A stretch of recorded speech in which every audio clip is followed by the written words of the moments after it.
আমার বাসার কাজে মেয়ের বয়স ১৩। মেয়েটার নাম সুখী। ওই দিন সুখীর খুব পেট ব্যথা হওয়ায় আমি তাকে ডাক্তারের কাছে নিয়ে যাই। ডাক্তার সুখীর চেক আপ করে বলল সুখী মা হতে চলেছে। কথাটা শুনে যেন আমার মাথায় আকাশ ভেঙে পড়ল। কারণ এটা কিভাবে সম্ভব? সুখী অবিবাহিত আর আমার বাসায় আমি আর অরণ্য ছাড়া আর কেউ নেই। তাহলে সুখীর এই অবস্থা কেন হবে? অরণ্য সুখীকে একদমই মেয়ের মতো মা মা বলে ভালোবাসে। বিয়ের অনেক দিন পরও আমাদের কোনো সন্তান হয়নি। তাই আমরা দুজনেই সুখীকে নিজের মেয়ের মতো ভালোবাসি। সুখীকে আমরা কাজের জন্য আনিনি। আমি সারাদিন বাসায় একা একা থাকি, তাই অরণ্য সুখীকে নিয়ে আসছে, যাতে করে আমার যেন একা না লাগে। কিন্তু সুখীর এই হাল কে করলো? আমি এপিঠ ওপিঠ ভেবে যেন কিছুই পাচ্ছিলাম না। তাই কিছুটা বিস্মিত হয়ে ডাক্তারকে বললাম, আপনি হয়তো হয়তো কোথাও ভুল করেছেন। এত ছোট্ট বাচ্চা প্রেগনেন্ট হয় কী করে? আর ও তো এখনও বিয়ে হয়নি। ডাক্তার আমাকে জোর দিয়েই বলল যে সুখী প্রেগনেন্ট অ্যান্ড ২ মাস রানিং। আমি ডাক্তারের কথা বিশ্বাস করতে পারছিলাম না। কিন্তু সব রিপোর্ট সাক্ষী দিচ্ছে যে সুখী মা হতে চলেছে। তাই বিশ্বাস না করেও পারছিলাম না। তাহলে কি অরণ্য সুখীর সাথে এমন কাজ করেছে? না। আমি কি ভাবছি? দীর্ঘ ৭টা বছর প্রেম করে অনেক কাঠ খড় পুড়িয়ে আমি অরণ্যকে পেয়েছি। আমাদের বাচ্চা হয় না ঠিক আছে, কিন্তু অরণ্য এসব নিয়ে আমাকে কখনো আঘাত করে কথা বলেনি। বরং কেউ কিছু বললে আমাকে সান্ত্বনা দিয়েছে। তাহলে সুখীর সাথে কে এমন করলো? এসব ভেবে ভেবেই যেন আমার মাথা ঘুরছিল। আমি কিছু না পেয়ে ডাক্তারের চেম্বার থেকে বের হয়ে আসলাম। বাসায় এসে সুখীকে জিজ্ঞেস করলাম, মা তোমার সাথে কেউ এমন কোনো নোংরা কাজ করেছে? তুমি কি বলতে পারবে মা, তোমাকে কোনো ছেলে ধরেছে কখনো? সুখী কথাগুলো শুনে যেন আমার কথার মানেই বুঝতে পারছিল না। সে হয়তো বুঝতেই পারছে না আমি কি বলছি। কিছুটা বুঝিয়েই আমাকে উত্তর দিল, কি হবে মামানি, আমার তো কিছুই হয়নি। আর কিসের নোংরা কাজের কথা বলছো বুঝতে পারছি না। আমি কিছুটা বিস্মিত হয়েই সুখীকে বোঝাতে চাইলাম কেউ তার সাথে কোনো খারাপ কাজ করেছে কিনা। সুখী এ কথা শুনে এবার বুঝতে পেরেছে যে আমি সুখীকে কি বোঝাতে চেয়েছি। এবার খেয়াল করলাম সুখী বেশ ভয়ে লাল হয়ে গেছে। মনে হচ্ছে কিছু একটা সুখী লুকাচ্ছে আর আমাকে বলতে চাচ্ছে না। আমি বারবার ওকে জিজ্ঞাসা করছিলাম, সত্যি করে বল, কেউ কি এমন করেছে? বারবার একই কথা জিজ্ঞেস করায় খেয়াল করলাম সুখী ভয়ে কাতর হয়ে যাচ্ছে আর নাসূচক মাথা নাড়ছে। আমার বুঝতে বাকি রইল না সুখী আমার কাছে কিছু একটা লুকোচ্ছে। কিন্তু সেটা কি? তাহলে কি অরণ্য সুখীর এ হাল করেছে? না। আমি এসব কি ভাবছি? আমার অরণ্য এমন কখনো হতে পারে না। ও সুখীকে নিজের মেয়ের মতোই ভালোবাসে। আমি এসব কি ভাবছি? তাহলে সুখীর এই অবস্থা কে করলো?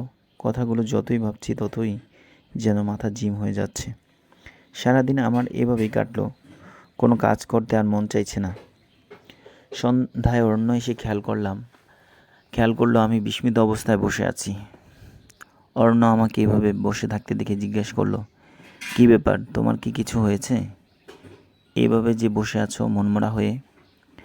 আমি নিজেকে একটু সামলিয়ে ভাবতে লাগলাম অরণ্যকে কি ঘটনাটা বলবো নাকি বলবো না। মনে মনে ভাবলাম এখনই বলবো না। অরণ্য জড়িত থাকলে তাহলে হাতে নাতে ধরতে পারবো না। তাই অরণ্যকে উত্তর দিলাম, না, এমনি বসে আছি, মনটা ভালো লাগছে না। সুখীর পেট ব্যথা ছিল, তাই ওকে ডাক্তারের কাছে নিয়ে গিয়েছিলাম। সুখীর পেট ব্যথার কথা শুনে অরণ্য যেন বেশ অস্থির হয়ে গেল। অস্থির হয়ে বলতে লাগলো, কি বললো ডাক্তার? সুখী এখন কোথায়?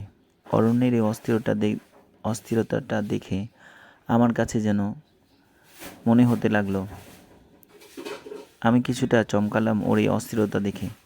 কিছুটা চমকে নিশ্চুপ কণ্ঠে ওকে বললাম, এত অস্থির হওয়ার মতো তো কিছুই হয়নি, তাহলে এত অস্থির হচ্ছ কেন? অরণ্য হয়তো ভাবেনি আমি এমন একটা জবাব দিব, তাই আমার জবাব শুনে অরণ্য বেশ চুপসে গেল। চুপসে গিয়ে মুখটা বেশ ফ্যাকাশে করে বলল, অধরা, তুমি তো জানোই আমি সুখীকে মেয়ের মতো ভালোবাসি, তাই এই অস্থিরতাটা কাজ করছে। কিন্তু তুমি এমন জবাব দিলে কেন হুট করে? তুমিও তো সুখীকে মেয়ের মতোই ভালোবাসো। ওহ, তোমাদের তো আমার পরিচয় দেওয়াই হলো না।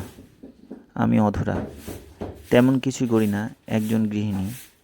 এই যে অরণ্য, উনি আমার স্বামী। 7 বছরের প্রেমের প্রণয় ঘটে আমার ভালোবাসা পূর্ণতা পায় 8 বছর আগে। এর মধ্যে আমাদের কোলে আলো করে কেউ আসেনি, তাই সারাক্ষণ একা নিশ্চুপ থাকতাম। তাই অরণ্য সুখীকে এনে দিয়েছে যাতে আমরা কষ্ট না হয়। অরণ্য সুখীকে কোথায় থেকে এনেছে তা আমি জানি না, তবে অরণ্য বলছিল সুখী নাকি রাস্তায় খুব অসহায় অবস্থায় পড়েছিল, তাই নিয়ে আসছে। আমারও সুখীকে দেখে বেশ মায়া লাগলো, আর ওকে নিজের কাছে রেখে দিলাম। অরণ্য আর আমি দুজনেই সুখীকে নিজের মেয়ের মতো আদর করি, কিন্তু হুট করে ডাক্তার এমন বলায় বুকের ভেতরটা মোচড় দিয়ে উঠল। কারণ এ বাড়িতে আমি আর অরণ্য ছাড়া আর কেউ থাকে না। একজন এসে বাজার করে দিয়ে যায়, কিন্তু সে কখনো বাড়িতে প্রবেশ করেনি। তাই সন্দেহের তীরটা অরণ্যের কাছে গেলেও কেন জানি মানতে পারছি না। অরণ্যের প্রতি তীব্র ভালোবাসা আর বিশ্বাসের কারণে হয়তো এমন হচ্ছে। আমি অরণ্যের কথায় আর জবাবটা একটু এড়িয়ে গেলাম। অরণ্যকে বললাম, ওই রকম কিছু না, আমার ভালো লাগছে না, তাই এমনিতেই বলেছি। ফ্রিজে খাবার আছে, গরম করে খেয়ে নাও। অরণ্য আমার পাশে বসলো। তুমি খাবে না? আমি জবাব দিলাম, মনটা চাচ্ছে না।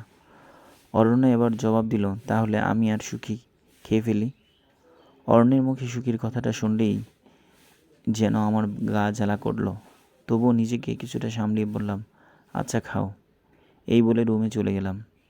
একটু পর রুমে কেন জানি মন টিকছে না, তাই একটু ডাইনিং রুমে এসে উকি দিলাম।